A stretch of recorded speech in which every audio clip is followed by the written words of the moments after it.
Hello good morning viewers, welcome to back our channel. आज हम जानेंगे कुछ अनोखे टिप्स जो आपके बहुत सारे पैसों की बचत करेंगे। इस वीडियो को देखने में आपका 1 रुपया भी खर्च नहीं होगा और इन टिप्स को आप अपनाते हैं तो बहुत सारे पैसे की बचत करेंगे।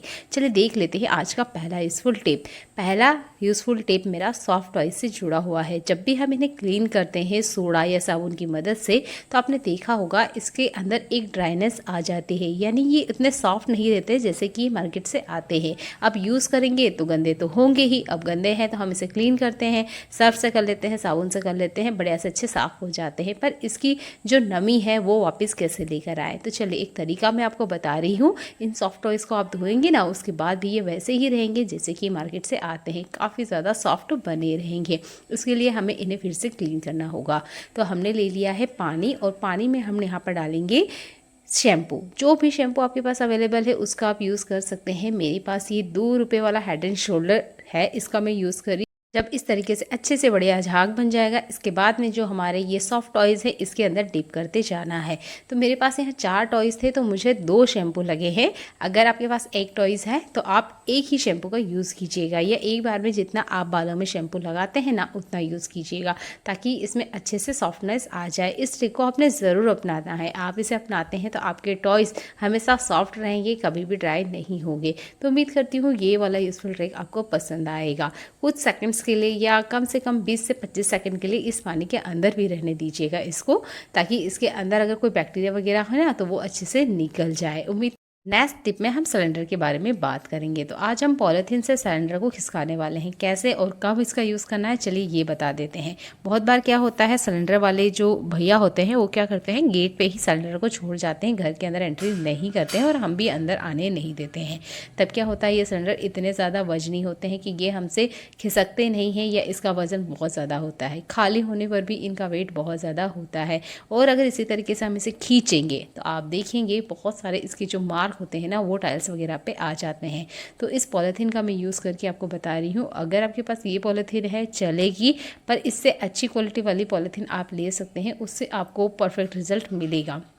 तो जैसे मैं इसके ऊपर की तरफ इसको लगा के बता रही हूँ ना, बिल्कुल इसी तरीके से इसके बेस में हमने इस पॉलीथीन को लगाना है। ये वाली पॉलीथीन भी 100% वर्क करती है। तो इस तरीके से इसकी जो नीचे वाला पैर है या जो रिंग है नीचे की तरफ, वहाँ पर हमने लगाना है। अच्छे से रिजल्ट मिले इसलिए मैंने ये मॉम्स मैजिक का प्लास्टिक यूज़ किया है। इस तरह के चिप्स वगैरह के भी पैकेट आपके घर में ज़रूर आते होंगे। इनका प्लास्टिक ना अच्छा स्ट्रॉन्ग होता है, तो इसका आप यूज़ कीजिएगा, अच्छे से आपको रिजल्ट मिलेगा। और प्लास्टिक थोड़ा बहुत ही ख़राब होगी, वैसे भी ये वेस्ट में जाती है, तो इसी का यूज़ करके मैं आपको बता रही हूँ। चलिए मैं दिखा ही देती हूँ कि इसे यूज़ कैसे करना है। सिलेंडर को हल्का सा ही आपने उठाना है, बहुत हल्का सा, बहुत ज़्यादा नहीं, और इसके आधे सर्कल में हमने इसे अटका देना है। आप चाहें तो इसे हिला के कोशिश कीजिएगा, ये नहीं हिलते हैं, बहुत ज़्यादा वजनी होते हैं। तो मैंने बस हल्के से इस पॉलीथीन को इसके अंदर इस तरीके से लगाया है। बस अब ये रेडी है खिसकाने के लिए। अब कितना भी वजनी सिलेंडर हो, आपके यहाँ 14 किलो वाला आता हो या इस तरीके से 22 केजी वाला आता हो, कोई दिक्कत नहीं है। सारे के सारे आप आराम से अकेली महिला होते हुए खिसका सकती है। तो बस इसको आपने इस तरीके से पकड़ना है, जैसे कि आपको पकड़ के दिखा रही हूँ, और बस इसे आप खिसकाते जाइएगा। ये पॉलीथीन की सहायता से बहुत आसानी से खिसक जाता है, और मुझे ये ट्रिक सच में बहुत ज़्यादा पसंद आती है। उम्मीद करती हूँ आपको भी ये पसंद आएगा और आप जो अपने काम है ना वो बहुत आसानी से निकाल पाएंगे।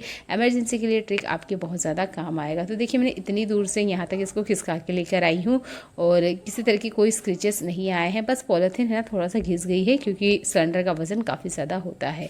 तो उम्मीद करती हूँ ये वाला हैक आपको पसंद आया होगा। चलिए देख लेते हैं आज के और अगले यूज़फुल टिप्स। इस तरह के बॉक्स ना आपके घर में भी आते ही होंगे। आप इसका क्या यूज़ करते हैं ज़रूर बताइएगा। जो मैं यूज़ कर रही हूँ ये आप भी कर सकते हैं। और इस तरह के बॉक्स ना काफ़ी बड़ी साइज़ के हमारे घर में आते हैं, क्योंकि कुछ ना कुछ सामान हमारे घर में आते रहते हैं। तो देखिए हमारे किचन में ना फ्राई करने वाली चीज़ें काफ़ी सारी होती है। मेरे पास आलू की चिप्स है, आपके पास कोई सी भी चिप्स हो सकती है, फ्रायर्स हो सकते हैं जो कि हम मार्केट से लेकर आते हैं। अब इन्हें क्या है ना थोड़े थोड़े दिन में हमें धूप दिखाना होता है, तो आप ना लॉन्ग टाइम स्टोर करने के लिए इन बॉक्सेस का यूज़ कर सकते हैं बिना प्लास्टिक बैग के। आप इस तरीके से अगर रख भी देते हैं ना तो इसमें हल्की फुल्की हवा पास होती रहेगी, नमी बिल्कुल नहीं आती है, क्योंकि ज़्यादातर ना इसी तरह के बॉक्स में पापड़ वगैरह को पैक किया जाता है। प्लास्टिक में आप कर सकते हैं पर लॉन्ग टाइम के लिए प्लास्टिक में नहीं रखना चाहिए। ये होममेड है, घर पे बनी हुई है, तो मैंने इस बॉक्स का यूज़ किया है। ये ट्रिक आप विंटर और गर्मी के लिए कर सकते हैं। रेनी सीजन में मत कीजिएगा क्योंकि रेनी सीजन में हल्का सा मॉइस्चर आ जाता है। वैसे तो नहीं आएगा अगर आप इसे सील पैक करके रख देते हैं। मैंने इसे खुला ही रख रखा है। फिलहाल में गर्मियों का सीजन चल रहा है तो लगभग 3 महीने से मैं इसका यूज़ कर रही हूँ। मुझे किसी तरह का कोई नुकसान देखने को नहीं मिला है। तो आप भी ये ट्रिक को यूज़ कर सकते हैं। जो अगला यूज़फुल हैक है ना, इसका मैं रिजल्ट पहले आपको दिखाऊंगी, उसके बाद मैं बताऊंगी कि कैसे इसे हमने बनाया है। तो देखिए ये जो दिए हैं ना, ये बहुत ज़्यादा ख़राब हो चुके हैं। इन दियों को मैं हर 15 दिन में चेंज कर देती हूँ। लोकल मार्केट में मात्र ये 20 रुपये के मिलते हैं। तो मैं ना इन्हें साफ़ नहीं करती हूँ। मुझे लगता है कि गंदे हो चुके हैं, चेंज कर देना चाहिए। इतनी मेहनत कौन करेगा इन्हें साफ़ करने के लिए। तो इस बार मैंने नहीं इन्हें चेंज किया। मैंने सोचा चले इन्हें साफ़ करके देखते हैं, अगर ये हो जाते हैं तो अभी मैं आपको ये ट्रिक बताऊँगी। मैंने एक पुराना टूथब्रश लिया है, इससे हल्का हल्का स्क्रब किया और इसके आसपास की जितनी गंदगी है ना आसानी से निकल गई है। इस गंदगी को निकालना आसान नहीं होता है क्योंकि ये तेल के दिए के दाग हैं। ठीक है, जो तेल वाले दाग होते हैं, जले हुए तेल के दाग, वो आसानी से नहीं निकलते हैं। स्पेशल जो स्टील की सरफेस होती है उस पे से तो नहीं निकलते हैं। तो जिस सॉल्यूशन में मैंने इसे डिप किया है ना, इस सॉल्यूशन को मैं आपको ज़रूर बताना चाहूँगी क्योंकि मैंने पहले इसे ट्राई किया। जब मुझे रिजल्ट मिला है तभी ये ट्रिक मैं आपको बता रही हूँ। तो एक और दिया है मेरे पास, ये देखिए, इसे क्लीन नहीं किया है। और ये जो पहला वाला दिया है जो अभी मैंने आपको क्लीन करके दिखाया है, देखिए अच्छे से बढ़िया से क्लीन हो गया है ना। तो जो ट्रिक मैं आपको बता रही हूँ ये 100% वर्क करती है। बस आपने इसे स्टेप को फॉलो करना है। आप ले लीजिए शैम्पू, जो भी शैम्पू आपके पास अवेलेबल है उसका आप यूज़ कर सकते हैं। तो मैंने एक पानी का मग्गा लिया है। मेरे पास फिलहाल में यही शैम्पू है। अगर आपके पास 1 रुपये वाला भी कोई शैम्पू है ना तो उसका भी आप यूज़ कर सकते हैं, कोई दिक्कत नहीं है। तो मैं इसे पूरा का पूरा ही यूज़ करने वाली हूँ। आप चाहें तो और 2-3 दिए इसके अंदर डिप कर सकते हो। मैं एक दिए के लिए एक ही शैम्पू का यूज़ करी हूँ ताकि मुझे रिजल्ट अच्छा मिले। चाहे तो आप ज़्यादा दिए भी इसके अंदर डाल सकते हैं। तो अच्छे से पहले इसे आप घोल लीजिएगा। अब इसमें कुछ एक्स्ट्रा ऐड नहीं करना है। ठीक है, कुछ भी आपने एक्स्ट्रा ऐड नहीं करना है। बस इस दिए को आपने डीप कर देना है। कम से कम रात भर के लिए आप छोड़ दीजिए।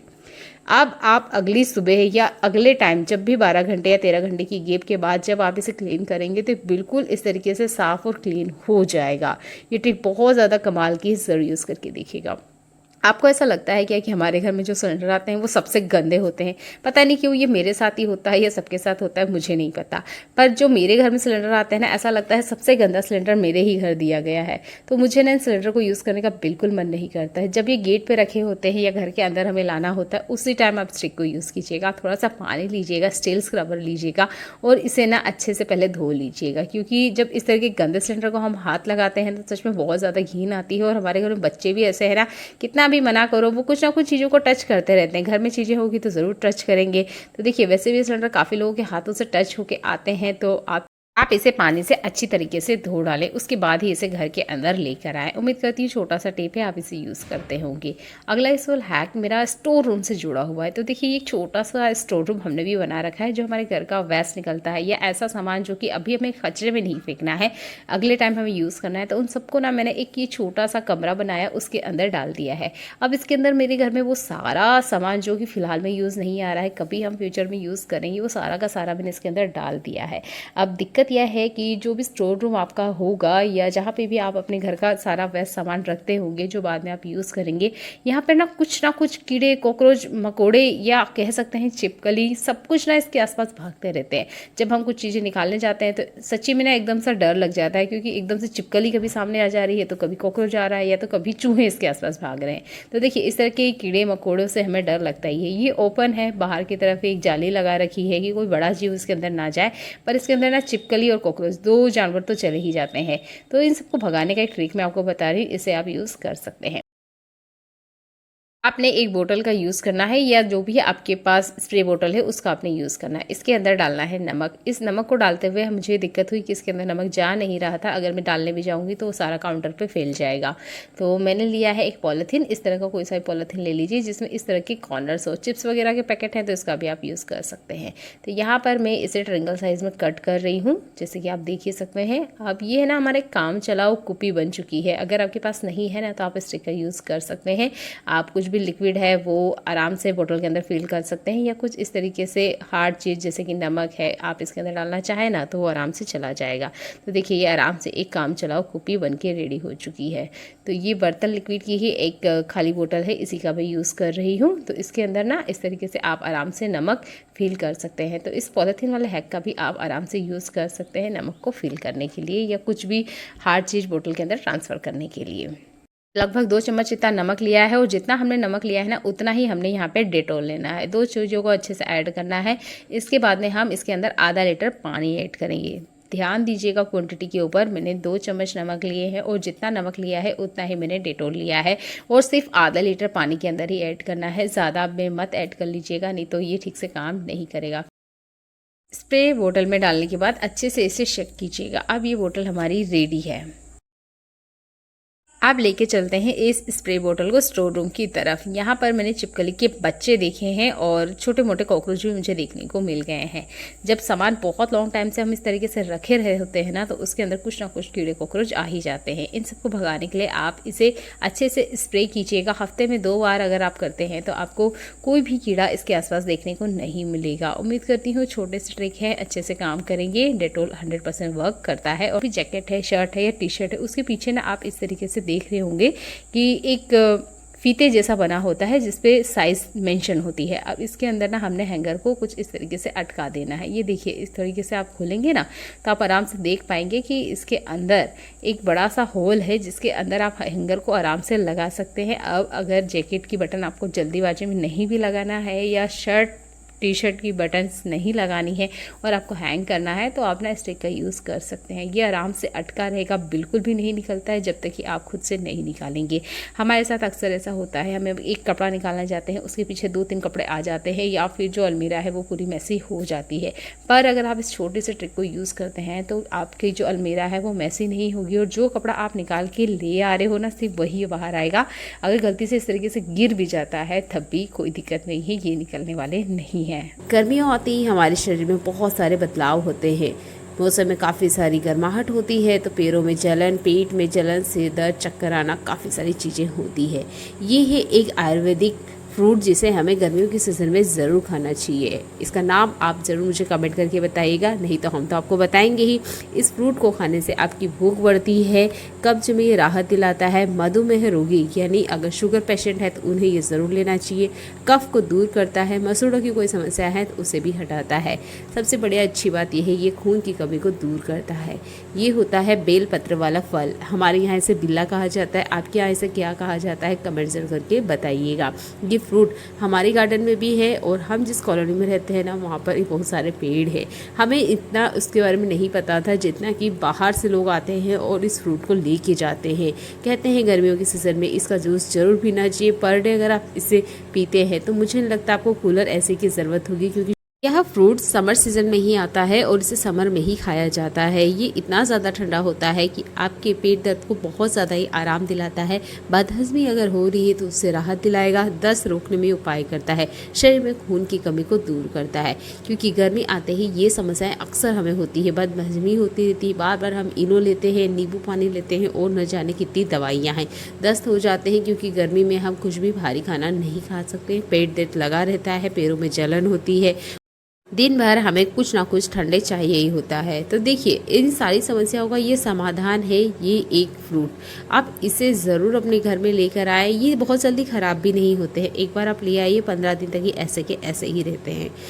गर्मियों के मौसम में कटहल भी बहुत ज़्यादा मिलता है और उसकी सब्ज़ी भी बहुत ज़्यादा स्वादिष्ट होती है। आपको ठंड के सीज़न तक कटहल मिलेगा, पर उस वक्त ना थोड़ा पक जाता है। पर अभी जो गर्मियों में कटहल आता है ना, ये कच्चा रहता है, काफ़ी सारा इसमें दूध होता है। इसको जैसे ही हम कटिंग करने जाते हैं, हमारे हाथों में काफ़ी सारा गम आ जाता है। इसे निकालने के लिए या इसे काटते वक्त हमारे हाथों में गम ना लगे, इसके लिए आप कुकिंग ऑयल का यूज़ कर सकते हैं। यहाँ पर आप दूसरा तेल भी ले सकते हैं, कोई दिक्कत नहीं है, पर कुकिंग ऑयल में ही हम खाना बनाते हैं तो मैंने इसी का यूज़ किया है। आपने चाकू के ऊपर इस तरीके से लगाना है, अपने हाथों पे अच्छे से लगा लेना है और अब आप देखेंगे आपके हाथों में बिल्कुल भी गम नहीं लगेगा। यह जो इसका चिपचिपापन है वो आपके हाथों में नहीं आएगा। आप अगर डायरेक्ट इसी तरीके से काटने जाते हैं तो आप देखते होंगे इसका गम छुटाना बहुत ज़्यादा दिक्कत भरा काम हो जाता है। साबुन सोडा कुछ भी लगा लीजिए, हाथों में निकलता नहीं है। पर अगर गम लग जाता है तब भी आप इस तेल वाले ट्रिक को यूज़ कीजिएगा। तेल से ना बहुत जल्दी से जो गम है वो निकल के बाहर आ जाता है। अच्छा, अब आप सोच रहे होंगे हमें कुकिंग ऑयल का क्यों क्यों यूज़ किया है, ये तो हम घर पे ट्रिक यूज़ कर सकते हैं। बाहर रहें तो क्या करें, या जहाँ से हम कटवा के ला रहे हैं उस वक्त क्या करें। तो अपने ठेले वगैरह या जहाँ से आप सब्जी लेते होंगे उनके पास ना आपने नींबू देखा होगा, वो नींबू का यूज़ करते हैं क्योंकि उनके पास उस वक्त यही चीज़ अवेलेबल होती है। तो देखिए, नींबू हर वक्त यूज़ नहीं किया जा सकता है। स्पेशल हम जो महिलाएँ होती है ना, घर किचन में काम करते हुए अक्सर हमारे हाथों में कट लग जाते हैं, तब ना हम नींबू का यूज़ नहीं कर पाते क्योंकि इससे काफ़ी तीखी जलन होती है।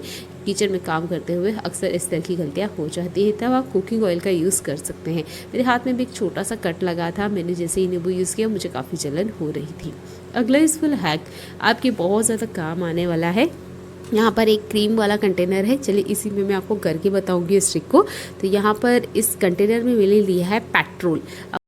अब आप सोच रहे होंगे क्रीम वाले डब्बे में हमने पेट्रोल क्यों लिया है। तो देखिए, पेट्रोल ना बहुत जल्दी हवा में उड़ जाता है, तो कोशिश कीजिएगा इस तरह के कंटेनर में ही आप ले, कोई ग्लास वगैरह जैसे आप कवर कर सके उसमें ही ले। तो मैंने क्रीम वाले डिब्बे में रखा है ताकि लॉन्ग टाइम तक मैं इसका यूज़ करूँ। और ये है थर्माकोल। इस तरह के थर्माकोल के टुकड़े आपके घर में ज़रूर होंगे, बस आपने सिर्फ पेट्रोल में इस तरीके से डालते जाना है।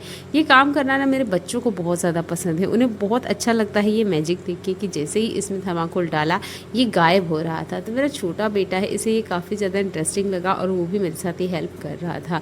अब आप कंटिन्यू में वीडियो में बने रहिए, आप देखिए बहुत कमाल का रिजल्ट मैं आपको बताने वाली हूँ। तो आपने इसके अंदर बस थर्माकोल डालते जाना है, आपको खुद इसकी थिकनेस पता चल जाएगी, या एक टाइम पे जो इसका पेट्रोल है वो ख़त्म हो जाएगा। जितना थर्माकोल है वो कुछ इस तरीके से मेल्ट हो जाएगा। इसे मैंने कंटेनर में या इस तरह की जो क्रीम वाले डिब्बे में इसलिए रखा है ताकि अगले 6 महीने बाद भी जब मैं खोलूँ ना तो मुझे ऐसा का ऐसा ही मिले। तो कोशिश कीजिएगा इस तरह के कंटेनर का आपने यूज़ करना है। इसको यूज़ करेंगे हम हमारे घर की सैंडल को ठीक करने के लिए। वैसे ये इतना थिक होता है, इतना गाढ़ा होता है और इतना ज़्यादा स्ट्रॉन्ग होता है कि आप इसे पत्थर भी चिपका सकते हो। यहाँ मैं आपको सैंडल दिखा रही हूँ, ये सैंडल टूट चुकी है, लगभग 1 महीने से मैं इसका यूज़ नहीं कर रही हूँ। और इसे चिपकाने के लिए मैंने दूसरे ट्रिक का यूज़ किया पर वो काम नहीं कर रहे थे। जैसे ही हम पानी वगैरह थोड़ा इससे टच करते हैं तो वो निकल के बाहर आ रहे थे। तो देखिए, आप ना इस जगह पर आप ये पेट्रोल और थर्माकोल का इस तरीके से लिक्विड बना लीजिए या एक तरह का गम बना लीजिए और इससे अब आप अपनी चप्पल को चिपकाइए। वैसे तो इससे पत्थर तक चिपक जाते हैं, तो चप्पल तो बहुत हल्की चीज़ होती है। भी हमारी चप्पल वगैरह टूट जाती है ना, तो अक्सर हम इसे सिलवाने के लिए देते हैं, पर मुझे नहीं लगता कि सिलवाना चाहिए क्योंकि उसके निशान ना रह जाते हैं या धागा दिखता है। पर अगर इस ग्लू को आप यूज़ करते हैं तो चप्पल सालों साल चलेगी, बिल्कुल टूटेगी नहीं। इस ग्लू को मैंने यूज़ किया है और उसके बाद ही मैंने आपको रिजल्ट बताया है। 100% ये काम करता है। आप इससे दूसरी चीज़ें भी चिपका सकते हैं। गर्मियों का मौसम आते ही हर घर में गेहूं साफ़ किया जाता है। अच्छा, गेहूं साफ़ करके ही हमें पिसवाना चाहिए क्योंकि इसमें धूल, कंकड़, मिट्टी बहुत कुछ होता है। अब देखिए, जो गेहूं मैं आपको दिखा रही हूँ ना, इसमें इतने ज़्यादा कचरा था जिसे साफ़ करने में मुझे 2 घंटे से ज़्यादा लग गया। और ये छोटा बैग था, इसको मैंने साफ़ किया, उसके बाद ही आप देख सकते हैं इसमें काफ़ी ज़्यादा कचरा है क्योंकि इसे साफ़ करने में काफ़ी ज़्यादा दिक्कत मुझे हुई, काफ़ी ज़्यादा कचरा था। और जिनकी आई साइट कमज़ोर है उनके लिए तो बहुत ज़्यादा दिक्कत हो जाती है कि वो गेहूँ साफ़ भी कैसे करें। तो ये लगभग 40 kg के आसपास गेहूं था और इतना गेहूं मैंने आधे घंटे में ही साफ़ कर दिया। कैसे, चलिए ये देख लेते हैं। तो यहाँ पर लिया है मैंने पानी, बहुत ज़्यादा मुझे पानी नहीं लगा, 3 से 4 बाल्टी है और एक बड़ा तपेला। अब इतने पानी में हम जो कर रहे हैं ना वो आपने ध्यान से देखना है। तो मैंने इस तरीके का एक बड़ा चलना लिया है। इस चलने में मैं थोड़ा सा गेहूँ आपको निकाल के बता रही हूँ। सिर्फ इतने ही गेहूँ में कितना कचरा निकल के आया है। अब आप सोच सकते हैं कि मुझे साफ़ करने में कितनी दिक्कत हो रही होगी। सिर्फ एक चलना ही गेहूँ मैंने डाला है और ये देखिए इसमें इतना ज़्यादा कचरा था ना, जैसे कि मैंने कहा कि मुझे 2 घंटे से ज़्यादा हो गए थे थोड़े से गेहूँ साफ़ करने में। तो अगले दिन मैंने बिना टाइम बर्बाद करते हुए इस ट्रिक को अप्लाई किया और ये देखिए जितना कचरा था ना, इस तरीके से सारा का सारा ऊपर आ गया था। मिट्टी तो पानी लगते ही गल जाती है, पर ये जो सूखा कचरा होता है ना, ये बिल्कुल भी निकलने का नाम नहीं लेता है। जिन्हें ये ट्रिक आती है वो कमेंट करके बताइए, और जो पहली बार देख रहे हैं ना ज़रूर कीजिएगा क्योंकि गेहूँ साफ़ करना हर किसी को पसंद नहीं होता है, बहुत ज़्यादा ये टाइम लेता है। गर्मियों के मौसम में तो और बहुत ज़्यादा दिक्कत होती है, पर गेहूं है तो साफ़ तो हमें करना ही होगा। और देखिए इसके बाद में ना आप गेहूं को थोड़ा सा इस तरीके से चलाएंगे ना, तो इसके नीचे बेस में जितना भी कचरा है ना वो भी सारा का सारा ऊपर आ जाता है। इस प्रोसेस को करते वक्त ध्यान रखिएगा, आपने गेहूं को 3 से 4 मिनट, इससे ज़्यादा पानी में डीप नहीं रहने देना है, नहीं तो गेहूं फूल जाएगा। गेहूं को हमें बिल्कुल नहीं फुलाना है, सिर्फ इतना ही डीप करना है और जल्दी जल्दी से हाथों को चलाना है ताकि इसका जितना कचरा है, मिट्टी है, वो पानी में से बाहर आ जाए। ये बहुत ही कमाल का हैक है। बिहार में इसी तरीके से गेहूँ को साफ़ किया जाता है। और वैसे भी ना गेहूँ को हमें धो के ही यूज़ में लेना चाहिए क्योंकि इसमें पेड़ भी लगता लगते हैं, हाथ भी लगते हैं, खेतों से आते हैं और न जाने कितनों के हाथ टच होते हैं और इसे डायरेक्ट पिसवा के हम हमारे खाने में यूज़ करते हैं। तो मुझे नहीं लगता कि इसे बिना धोए यूज़ करना चाहिए। तो मैं तो इस ट्रिक को अपनाती हूँ। जब टाइम नहीं रहता है मैं हाथ से भी करने लग जाती हूँ, पर आज मैंने इसे ज़रूर किया क्योंकि इसमें बहुत ज़्यादा कचरा था। जैसे कि मैंने आपको दिखाया कि सिर्फ एक छलनी गेहूँ है, ये बहुत ज़्यादा गेहूँ भी नहीं है और काफ़ी सारा गंदगी इसमें से बाहर निकल के आया है। इस तरीके से 2-3 पानी से आप अच्छे से साफ़ कर लीजिएगा, आपके गेहूँ हाथों हाथ ही साफ़ हो जाएंगे। मैं वीडियो को बनाते भी गई और मैंने बिल्कुल टाइम वेस्ट नहीं किया क्योंकि मुझे गेहूँ को गलाना नहीं था या इसको फुलाना नहीं था, नहीं तो ये सूखने में बहुत ज़्यादा टाइम लगेगा। आप ना कोशिश कीजिएगा इस ट्रिक को आपने गर्मी में ही यूज़ करना है। ये जो अप्रैल मई की गर्मी होती है ना, तब आपने यूज़ करना है। आप चाहें तो अकेली ही महिला कुंटल भर गेहूँ अकेले साफ़ कर सकती है। जितना गेहूँ था मैंने उसे धो लिया है, इस तरीके से इसे धूप में फैला दिया है और अभी सुबह का सिर्फ 8 बजे का टाइम है। शाम को 5 बजे तक ये अच्छे से कड़क हो चुके थे। वैसे तो 2 घंटे में ही हो जाते हैं, पर हमें इसके अंदर बिल्कुल नमी नहीं रहने देनी है। तो कोशिश कीजिएगा इसे पूरे दिन धूप में रहने दीजिए। जैसे ही गर्मियों का मौसम आता है ना, सबसे बड़ी दिक्कत हमें चींटियों से ही होती है। आप कितनी भी सावधानी रख लें, अगर चुटकी भर भी कुछ खाना गिर गया, मीठा हो स्पेशल, तो उस पर चींटी आ ही जाती है। मेरा घर में तो हमेशा ही चींटियों की भरमार रहती है। थोड़ी सी अगर रोटी छोड़ दे या सब्जी छोड़ दे या मान लीजिए चाय पत्ती भी अगर गलती से खुला छूट गया, उस पर भी चींटियाँ आ जाती हैं। यानी खाने के लिए हम बहुत ज़्यादा परेशान होते हैं। तो यहाँ पर एक ट्रिक मैं आपको बता रही हूँ। मैंने एक कंटेनर में आप देखेंगे एक चींटा रख रखा है। ये बड़ा वाला चींटा है जिसे हमारे यहाँ मकोड़ा भी कहा जाता है। अब मैं इसे अगर रिकॉर्ड करने जाती तो ये ना अपनी जगह रुकता नहीं, भागता बहुत, इसलिए मैंने इसे एक कंटेनर में रख लिया ताकि मैं आपको दिखा पाऊँ। हमें ना इस तरह के चींटे को न्योता देना है हमारे घर पे। अगर आपके घर में लाल चींटी आ रही है, लाल चींटी एक ऐसी चींटी होती है जिसके काटने से हमें बहुत तीखी जलन होती है, घंटों तक समझ नहीं आता है और हम फिर पता नहीं क्या क्या तरीके अप्लाई करते हैं। चींटियों के लिए मेरे पास बहुत सारे कमेंट आ रहे थे, चींटियां बेड पर है, कपड़ों में आ रही हैं, खाने पीने तक तो ठीक ही है। और चींटियां भी छोटी वाली नहीं, पंख वाली चींटी, उनकी बाइट बहुत ज़्यादा तेज होती है। अगर एक साथ 10 से 12 काट ले तो मान लीजिए बिच्छू के बराबर काटने इतना जलन होती है। तो इन सबको भगाने के लिए आज हम ना इस चींटे का इस्तेमाल करेंगे। मेरे पास फिलहाल में एक ही चींटा है, पर आज हम बहुत सारे चींटों को न्योता देंगे। अभी ये देखिए, घर की जो बाउंड्री होती है या जिसे हम कहते हैं हमारे घर का आंगन, वहाँ पर आप देख सकते हैं कितनी सारी चींटियाँ हैं। मेरा छोटा बेटा है, वो कुछ खा रहा था, खाते खाते उसने थोड़ा सा गिरा दिया। छोटे बच्चे हैं तो ऐसा करते ही हैं। और ये देखिए कितनी सारी चींटी ना इसके आसपास आ चुकी है। ये लाल चींटियां हैं। लाल चींटियों को कोई भी अपने घर में बिल्कुल पसंद नहीं करेगा। तो चलिए इन सबको आज है ना हम भगाएंगे। तो पहले तो आप चींटे को देख लीजिएगा ध्यान से। इस तरीके के बड़े चींटे को हमें न्योता देना है हमारे घर पे। मेरे पास एक कमेंट आया हुआ था कि दीदी लाल चींटी है, वो भी बेड के ऊपर, अब इसको कैसे भगाएं। तो यहाँ पर हम कोई केमिकल स्प्रे नहीं कर सकते, क्योंकि जैसे ही हम कुछ केमिकल स्प्रे करेंगे, हम सोने जाएंगे बेड पे, हमारे चेहरे पे, नाक पे लग सकता है तो हमारी सेहत को नुकसान देगा। तो ऐसी कोई चीज़ मैं आपको बना के नहीं बताने वाली हूँ, फ्री का आइडिया है, ध्यान से देखिएगा। आपके किचन में एक चीज़ ज़रूर होती होगी, ये है ग्लूकोन डी। ये ऑरेंज फ्लेवर वाला है। अगर आपके पास ये नहीं है तब आपने सिर्फ ऑरेंज लेना है, अगर वो भी है तो भी चलेगा। या फिर वो जो 1 रुपये वाली ऑरेंज की गोलियां आती है जो कि स्पेशल ट्रेन में मिलती है, उसका भी आप यूज़ कर सकते हैं। अब ये है मेरे पास ग्लूकोन डी, तो मैं इसका यूज़ करके बता रही हूँ। मैंने आपको ऑप्शन दे दिए हैं 3 और आप उनमें से जो आपके पास अवेलेबल है उसका यूज़ कर सकते हैं। मैंने एक कटोरी में आधा पानी लिया है, यानी कि आधी कटोरी ही पानी लिया है। 1 चम्मच भर के मैं इसके अंदर ग्लूकोन डी डाल रही हूँ और इसे हमने मिक्स करना है। मेरे घर में कुछ हद से ज़्यादा चींटियाँ है तो मैं यहाँ पर आधा चम्मच और ऐड करूंगी। हमें इसे मीठा बनाना है। मीठा बनाने के बाद अच्छे से इसे घोल लीजिएगा। 1 चम्मच ग्लूकोन डी हमने 1 गिलास पानी में ऐड करने के बाद पीते हैं। पर यहाँ आप देख रहे होंगे मैंने आधी कटोरी में लगभग 1.5 चम्मच के आसपास डाला है, यानी हमने इसे मीठा बनाना है। इतना मीठा बनाना है कि ये जो चींटा है, मकोड़ा है, ये इनवाइट हो हमारे घर में। तो जहाँ पे भी लाल चींटी आ रही है वहाँ पर आपने चम्मच चम्मच करके छिटक देना है। लगभग मैंने रात को इसे छिटका, सुबह तक मुझे एक भी चींटी देखने को नहीं मिली थी, क्योंकि सारी की सारी चींटियाँ ये मकोड़ा खा जाता है। तो उम्मीद करती हूँ ये वाला हैक आपको पसंद आया होगा। अब आपके दिमाग में चल रहा होगा कि इससे तो मकोड़े भी बहुत सारे हो जाएंगे घर में। ऐसा बिल्कुल नहीं होता है। इन मकोड़ा या इन चींटों का ये एक गुण होता है, जब तक इन्हें कुछ खाने का मिलता है तब तक ही ये रहते हैं, उसके बाद में चले जाते हैं खुद से। तो उम्मीद करती हूँ ये वाला हैक आपको पसंद आया होगा। फिलहाल में आप देख सकते हैं मेरे किचन काउंटर पे कुछ खाने का भी नहीं है, उसके बाद भी यहाँ से ना काफ़ी सारी चींटियाँ अभी दिन में लाइन बना के चल रही थी, वो भी लाल चींटी। तो जूस आपने डाल देना है और आप देखेंगे मकोड़ों की वजह से सारी चींटियां खत्म हो जाएगी। अगला यूजफुल हैक मेरा इडली से जुड़ा हुआ है। आप भी इडली खाना पसंद करते हैं तो ये ट्रिक आपको बहुत ज़्यादा पसंद आएगी। स्पेशली ये ट्रिक उन बिगनर्स के लिए है जो इडली तो बनाना चाहते हैं पर इडली बनती नहीं है, जैसे तैसे बन जाए तो वो निकलती नहीं है। इसके लिए हम कॉटन के कपड़ों का यूज़ करते हैं, काफ़ी सारी और भी तरीके को अप्लाई करते हैं। सिंपल से ट्रिक्स बताऊंगी, इन्हें आप फॉलो करेंगे तो आपकी इडली सॉफ्ट भी बनेगी, अच्छे से बढ़िया से फूलेगी और निकालने में भी कोई दिक्कत नहीं होगी। सांचे को आपने सबसे पहले इसके अंदर फिल कर लेना है। पहले से इसमें बैटर नहीं डालना है। बहुत बार ऐसा होता है बैटर हम इसमें डाल लेते हैं, जैसे ही इसे इसके अंदर डालने जाते हैं बैटर आसपास पूरा फैल जाता है, यानी इडली का शेप बनता ही नहीं है, खराब हो जाता है। तो आपने पहले से बैटर नहीं डालना है। अगर आप बिगनर हैं तेल इसमें डालिए, अच्छे से इसको फैला दीजिएगा इसमें, यानी हमें एक पतली सी लेयर इस पर बना देना है। ये एक नॉर्मल प्रोसेस है जो हमें करना होता है।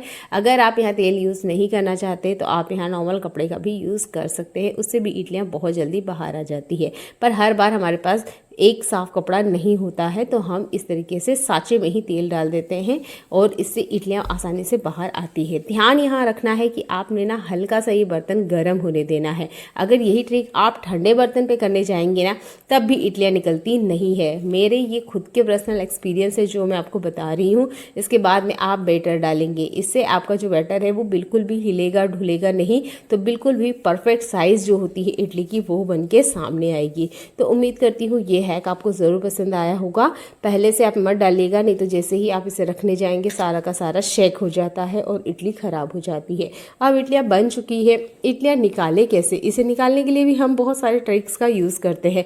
सिंपल सा ट्रिक बता रही हूँ आपको, इससे फॉलो करना है। ये है चम्मच, हर घर में होती है। इस चम्मच का हमने यूज़ करना है। आप अगर इसे ध्यान से देखेंगे तो इसकी साइज़ इडली के जैसे ही होती है, यानी हल्की सी गोल अंडे की साइज़ की होती है और इसी का हमने यूज़ करना है। बस हल्के से आप इस तरीके से इसको उठाने की कोशिश करेंगे ना, सारी की सारी इडली देखिए सामने बाहर आ गई है।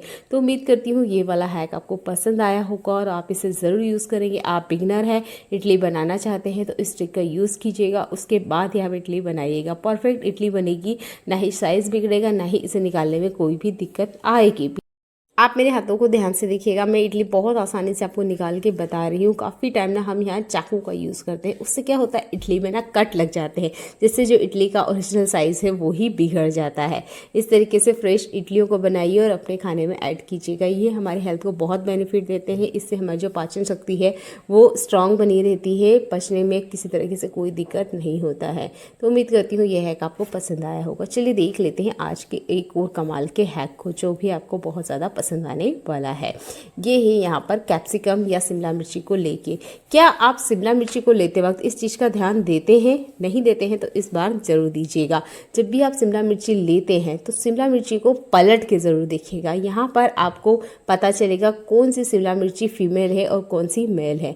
तो ये जो शिमला मिर्ची मेरे हाथ में है इसमें ना 4 पार्ट हैं। अगर इस तरीके से पीछे की तरफ हम पलटेंगे ना तो यहाँ देखिए 4 पार्ट है। मैं कट करके आपको दिखा रही हूँ। अगर इस तरह की शिमला मिर्ची आप लेते हैं ये स्वीट होती है। जिस शिमला मिर्ची को कट करके हम 4 पार्ट में डिवाइड कर सकते हैं ये फीमेल होती है। ये स्वीट होती है, काफ़ी ज़्यादा मीठा होता है। इसका आप मोमोज में और नूडल्स में यूज़ कर सकते हैं। तो यहाँ मैं कट करके आपको दिखा रही हूँ ताकि आप आसानी से देख पाएँ। और दूसरा ही ट्रिक इसी से भी जुड़ा हुआ है कि आप ना हमेशा इस ट्रिक को अपनाएं कि 4 कट लगाएं, इसके बाद में शिमला मिर्ची को इस तरीके से तोड़ें तो जितना बीज है ना वो एक तरफ हो जाएगा। ये बीज का हमें यूज़ नहीं करना चाहिए क्योंकि शिमला मिर्ची की बीज की साइज़ काफ़ी बड़ी होती है। अब दूसरा शिमला मिर्ची जो मैंने लिया है इसमें 3 ही टुकड़े होंगे, जैसे कि मैं चाकू सबको करके बता रही हूँ। यहाँ पे 4 नहीं होंगे। जिस शिमला मिर्ची के 3 ही इस तरीके से हिस्से निकलते हैं ये मेल सीड होता है। इसमें थोड़ा सा मिर्ची होती है, यानी कि ये तीखा होता है। तो इसका यूज़ आप कर सकते हैं थोड़ा सा, जो भी आप तीखा रेसिपी बना रहे हैं, जैसे कि हमारा पिज़्ज़ा हुआ है, इसे बनाने के लिए आप इस शिमला मिर्ची का यूज़ कीजिएगा। तो उम्मीद करती हूँ आज के ये हैक आपको पसंद आए होंगे, जिसमें आपने जाना है कि मेल और फीमेल कैप्सिकम को कैसे पहचानें और बीजों को आसानी से अलग कैसे करें। छोटे छोटा हैक है, ज़रूर अपना के देखिएगा। अगर आपके साथ भी ऐसा होता है कि हम शिमला मिर्ची लेकर आए हैं, कभी बहुत ज़्यादा तीखा निकल रहा है, कभी बहुत ज़्यादा फीका हो रहा है।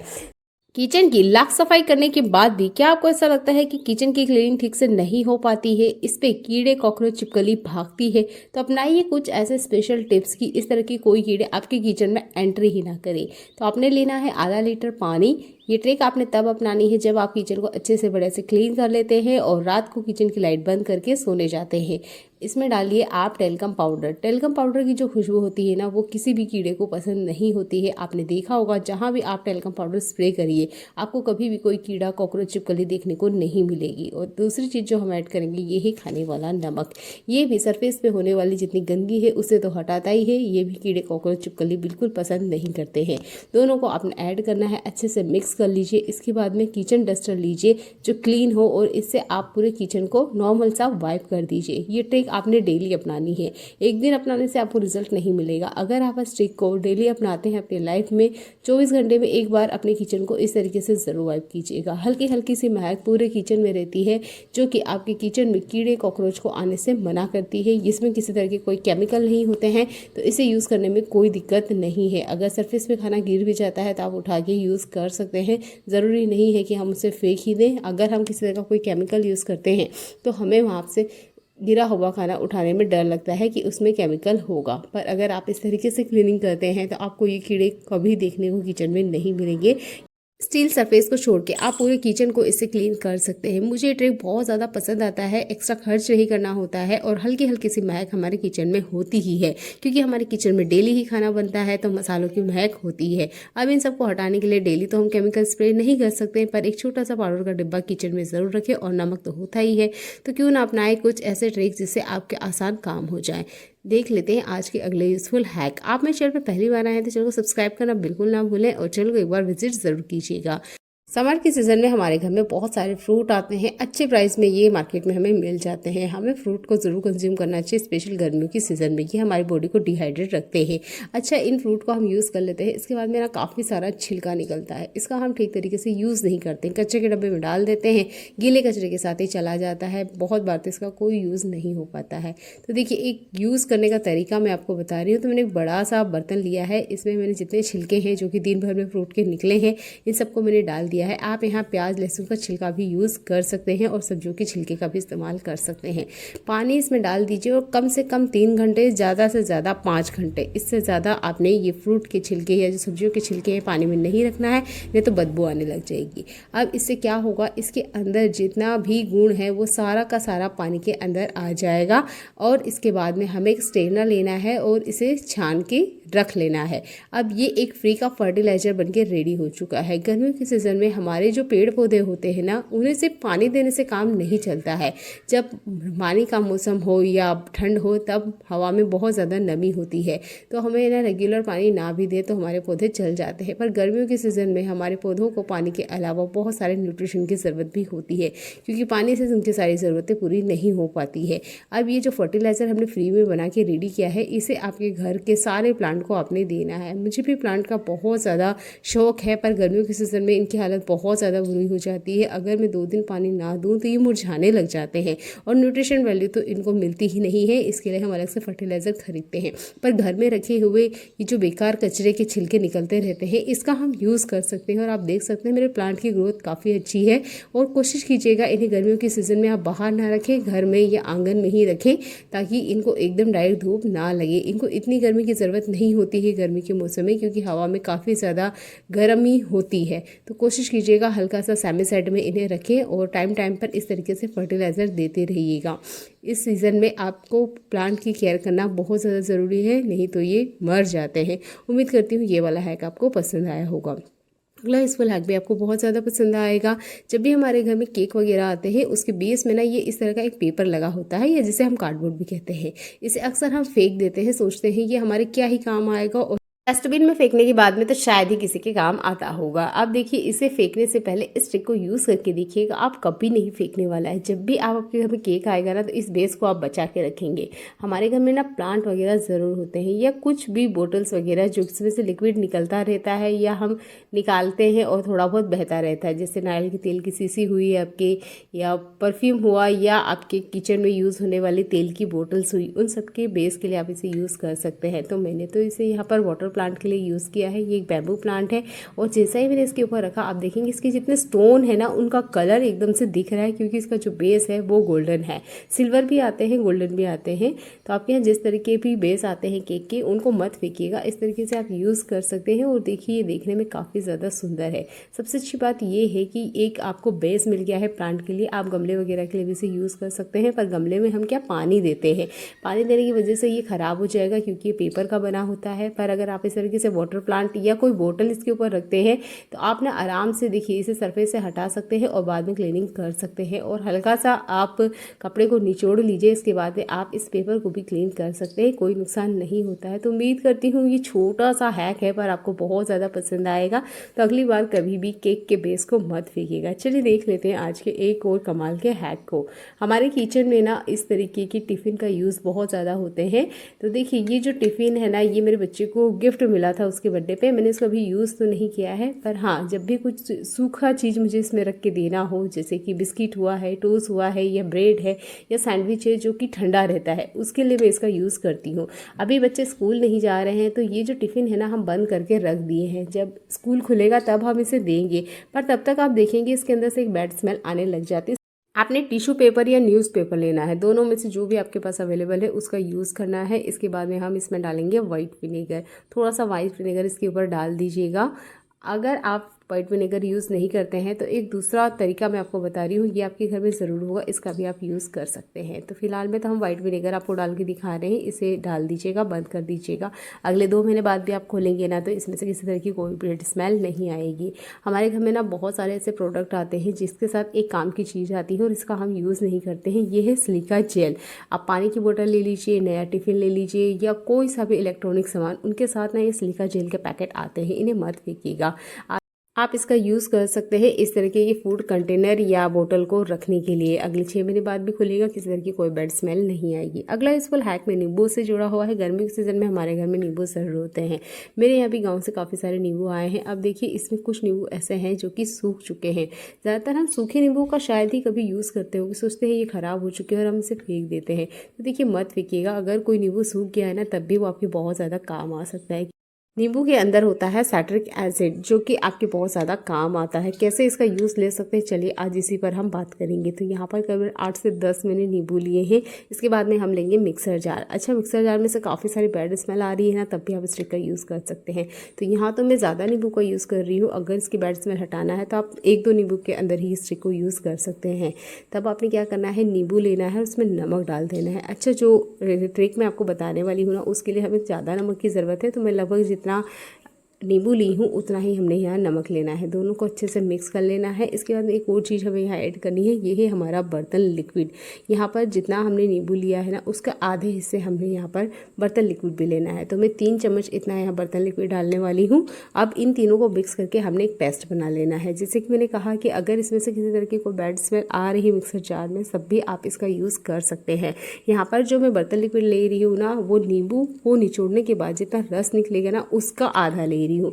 यहाँ देखने में आपको नींबू बड़े दिख रहे होंगे, ज़्यादा भी दिख रहे होंगे, पर जब हम इन्हें निचोड़ेंगे तो लगभग यहाँ पर 6 चम्मच से ज़्यादा जूस नहीं निकलेगा। इस जितना भी नींबू जूस निकलेगा उसके आधे ही हमने यहाँ बर्तन लिक्विड लेना है। अच्छे से इनको पीस लेना है। इसके बाद में हम इसे क्लीन करने वाले हैं। यहाँ पर पीतल के बर्तन, कांसे के बर्तन का भी आप यूज़ कर सकते हैं। आप देख सकते हैं ये जो तपीला है ना, ये काफ़ी बड़ी साइज़ का है और काफ़ी टाइम से मैं इसका यूज़ कर रही हूँ, लगभग महीना भर हो चुका है और इसको मैंने क्लीन नहीं किया है। आप देख सकते हैं इसमें काफ़ी सारे दाग धब्बे हैं।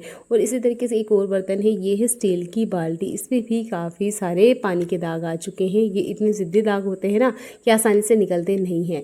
अच्छा, हम इसके ऊपर ना कुछ और भी अप्लाई नहीं कर सकते। अगर आप दिमाग लगा रहे हो कि मैं यहाँ पर हार्पिक का यूज़ कर लूँ तो गलती से मत कीजिएगा, स्टील ख़राब हो जाता है। मेरे पास ये जो स्टील की बाल्टी है ना, इसके बेस में से ख़राब है क्योंकि इसमें थोड़ा सा हार्पिक चला गया था। तो कभी भी स्टील के ऊपर हार्पिक का यूज़ मत कीजिएगा। तो जो भी मिक्सचर हमने बना के रेडी किया है इसे आप देख सकते हैं, चाहे तो आप इसे और फाइन पेस्ट बना सकते हैं। इसका जो नींबू मैंने यूज़ किया था वो काफ़ी हार्ड था, सूख चुका था, इसलिए पीस नहीं पाया, इसलिए मैं थोड़ा इस तरीके से दरदरा ही रखा है। अब आधा पेस्ट मैं इस तपेले के लिए यूज़ कर रही हूँ और आधा हम यूज़ करेंगे बाल्टी के लिए। चलिए मैजिक में आपको दिखा देती हूँ कि क्या ये काम करता भी है या नहीं करता है। तो अभी फ़िलहाल मैं इसे बिल्कुल टच नहीं करूँगी, वीडियो भी कहीं कट नहीं करूँगी, कुछ सेकंड्स का ही है और देखिए आपको मैजिक देखना भी स्टार्ट हो जाएगा। ये देखिए बस मैं इसको हटा रही हूँ और मैं आपको पूरी तरीके से दिखाने की कोशिश करूँगी कि जो सॉल्यूशन हमने बना के रेडी किया है ना, ये पीतल के लिए 100% वर्क करता है। तो जैसे ही मैंने इसको हल्का सा हटाया और ये देखिए अच्छे से काम करने लग गया है। आप चाहते हो कि और अच्छे से काम करे तो आप यहाँ मीठा सोडा ऐड कर सकते हैं, क्योंकि मेरे बर्तन की जो साइज़ है वो काफ़ी बड़ी है, इसलिए मैंने यहाँ पर मीठे सोडे का भी यूज़ किया है। आप चाहे तो इसे स्किप भी कर सकते हैं, इसके बिना भी आपको अच्छा सा रिजल्ट मिल जाएगा। अगर आप छोटा बर्तन क्लीन कर रहे हो, बर्तन की साइज़ बड़ी है इसलिए मैंने यहाँ पर मीठा सोडा भी ऐड किया है। और यहाँ पर नॉर्मल सा जो स्क्रबर है वो हमने यूज़ करना है, अगर हमें लगेगा तब हम ये जूने का भी यूज़ करेंगे। नॉर्मल तो इसी तरीके से क्लीनिंग हो जाती है, पर बड़े बर्तन के अकॉर्डिंग आप अपने हिसाब से चूज़ कर लीजिएगा। अब देखिए थोड़ा सा ही मैं इसको स्क्रब करके आपको दिखा रही हूँ। तपेले के बेस में हमने नमक, नींबू और बर्तन लिक्विड का घोल बना के जो रेडी किया था वो डालते ही आप देख सकते हैं जितनी भी गंदगी है वो निकलना स्टार्ट हो गई थी। बस हल्के हल्के हाथों से आप इसे घुमाते जाएंगे ना, आप देखेंगे आपको 100% रिजल्ट दिखाई देगा। जितना कि मैं आपको दिखा रही हूँ, तो ये देखिए जितनी भी गंदगी है ना वो बहुत आसानी से निकल रही है। फ़र्क आप देख पा रहे होंगे कि कितने अच्छे से ये ट्रिक काम करती है।